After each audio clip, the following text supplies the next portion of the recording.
fans are a little bit confused on who Hatsune Miku is. Now, I know I've been talking a lot about Fortnite and Hatsune Miku. It's been literally my last 2 videos, and I promise this is going to be the last video on this for probably a while. Not Vocaloid content, that's what I do. But on this specific subject, there have been a lot of videos going around of people who clearly don't know anything about Vocaloid trying to explain it, and I think as a longtime 16-year-old fan, no, I'm not 16 years old, I am a 16-year-long fan of Miku and Vocaloid, I think I have the authority to speak. So to understand what Hatsune Miku is, we have to kind of go back to the beginning. So back in 2004, there was a program released called Vocaloid. Wow, Vocaloid, that's amazing. I wonder what it does. Vocal stuff. So a university in Barcelona was working under Yamaha. Yes, that Yamaha, the one who makes like all the instruments and like the vehicles and all of that. Yes, that Yamaha. So basically what this program is, what Vocaloid is a program where you put a voice bank into it and it sings for you. You just put in words and it talks. Kind of like text to speech, but like it sings instead. And yes, this technology has been around since 2004. And no, it is not AI. It's not the same thing as AI. Now, there are AI voice banks, but that's a whole different topic. And maybe we'll go into it one day. I don't know. And then the very first Vocaloids were released. They were 2 English Vocaloids named Leon and Lola, and they were released January 15th, 2004. So Leon and Lola were made by Zero G, which was affiliated with Yamaha. But then Yamaha was like, you know what? Let's make our own. And so they made their own Japanese Vocaloid, the very first of its kind. And so they made Mako. So Mako was released in November 5th of 2004. So basically at the end of the year, she was released. And she did actually pretty decently in sales. Like they were pretty surprised. They're like, wow, Mako did really good. That's crazy. Now at the time, Leon and Lola, they didn't have characters attached to them. They were just these boxes with lips on them. And you could just purchase them to make music with them. And then, you know, Mako came down the line. She kind of has like a bit of a design, but they didn't really market her in a way of like a character. They just market her as a voice. And so then here comes Kaito.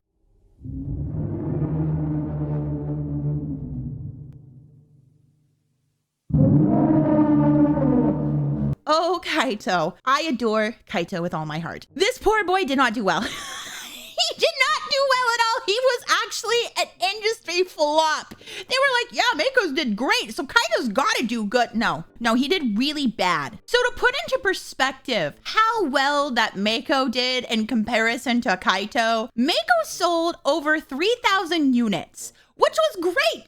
Awesome. That's so good. And then Kaito, 500.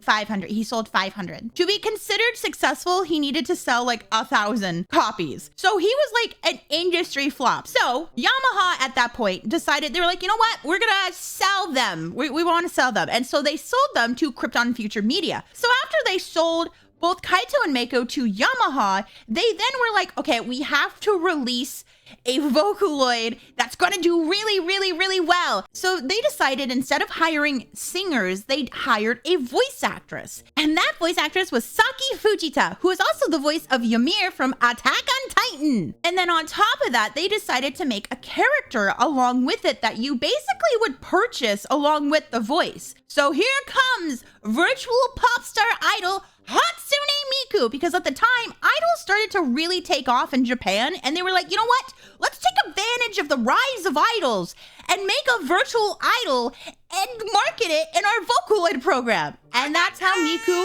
had been born. So now we know that Miku is a software. But who is the character of Miku? Well, she's literally anyone. So the best way that I can explain Miku is that she's like Japanese Barbie. The entirety of Vocaloid is really reliant on its fans, because without the fans, there would be no Vocaloid. There would be no Hatsune Miku. There would be, because the way she's marketed, the way that she exists, only exists through the fans that use her. She's not exactly an artist that you can listen to on Spotify, because if I hear, well, my artist has like 70 million monthly listeners on Spotify, but Miku only has 2 million. That's crazy that a Fortnite would add her when she's not even that popular. Shut the f up. Shut up. Don't talk about my queen like that. It's because because she's not an individual artist. There are multitude of producers who create songs with her. That would be like saying my Yamaha keyboard is the artist of a song. That doesn't make sense. Like, you made a song with a Yamaha keyboard. It's not exactly something you would, like look up on Spotify, right? There are multiple producers. Now, she is technically the singer, so she is essentially, it's not really credited in the same way. It's more like, oh, it features this singer, right? This singer. And Vocaloid is by far more popular than you actually realize, because a lot of Vocaloid producers have gone on to making anime openings. And the top two that I can think of is Yaosobi and Hachi. You're probably thinking, well, I know who Yaosobi is, you know, the Oshinoko guy. You're probably thinking, well, who is Hachi? Well, he also goes by the name of Kenshi Yonezu, which is the guy who made the opening to the second season of Jujutsu Kaisen. Wow!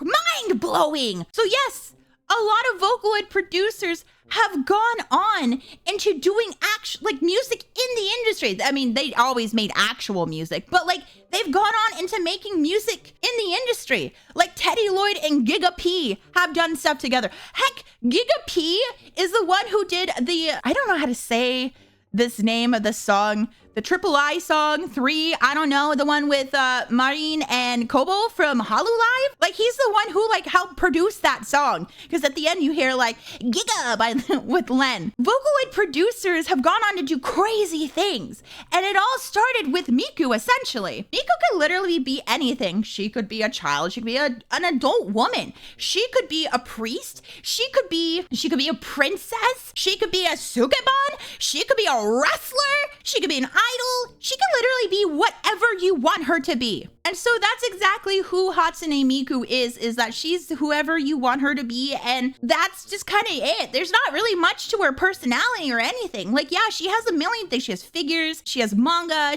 there's a movie that's coming out, which I have thoughts about the movie, but I will refrain until I watch the Project Sakai movie. She has games, she's been in multiple collabs, she's even collabed with Pokemon. So yeah, that's exactly who Hatsune Miku is. She's not really anyone, she's everything. She's like God, honestly. Let's be real. Like, she's basically a goddess, just like me. She reigns over the entire music industry. She's always that. I mean, she's literally your favorite artist's favorite artist. She's Lady Gaga's favorite I'm just kidding. She's not Lady Gaga's favorite. Lady Gaga does love her, though. I will say that she did open. She opened for Lady Gaga, and yes, she's done concerts as well too. Which a lot of people were showing like the Miku Expo concert, and I'm like, no. We have to talk about Magical Mirai concerts. She's literally a hologram on stage, and she's been doing these concerts since 2009. She has millions of fans all over the world, because to everyone, she is something that you can connect to. She's like an OC for everyone. She is everyone's OC. And anyways, if you found this video helpful, please give it a like and make sure you subscribe for more Vocaloid content. Yeah! I will see you guys later. Goodbye!